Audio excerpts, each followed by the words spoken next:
Bien, pour finir, demain, vous pourrez voir une éclipse annulaire, mais partielle en certains endroits. C'est un phénomène astronomique qui pourrait être observé du sud-ouest des États-Unis jusqu'à la côte atlantique.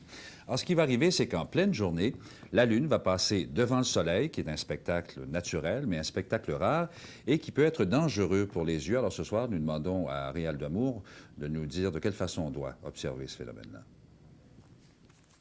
L'éclipse de demain ne sera pas totale puisque la Lune qui passera entre la Terre et le Soleil se trouvera à son point le plus éloigné de notre globe.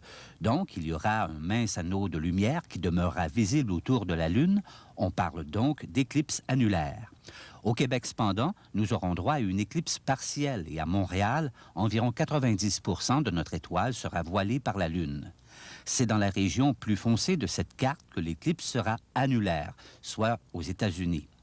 Le phénomène astronomique commencera à Montréal à 11h55, sera à son maximum vers 13h38 et terminé à 15h17. Durant cette éclipse, il faut éviter de regarder directement le Soleil.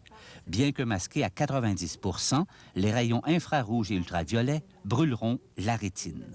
Et comme les rayons solaires se concentrent là, il va y avoir une réaction thermique, photochimique qui vont détruire des cellules. Et ces cellules-là ne régénèrent pas. D'où une séquelle permanente. Et ce n'est pas une perte de vision totale, c'est une perte de vision centrale. Il existe plusieurs moyens pour observer l'éclipse de façon sécuritaire.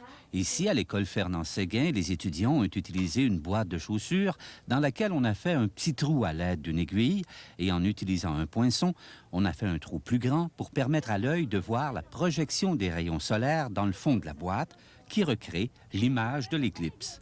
Des filtres de millard aluminisés sont en vente, mais selon l'Association des ophtalmologistes, il demeure un risque pour les enfants. Réal Damour, à Montréal.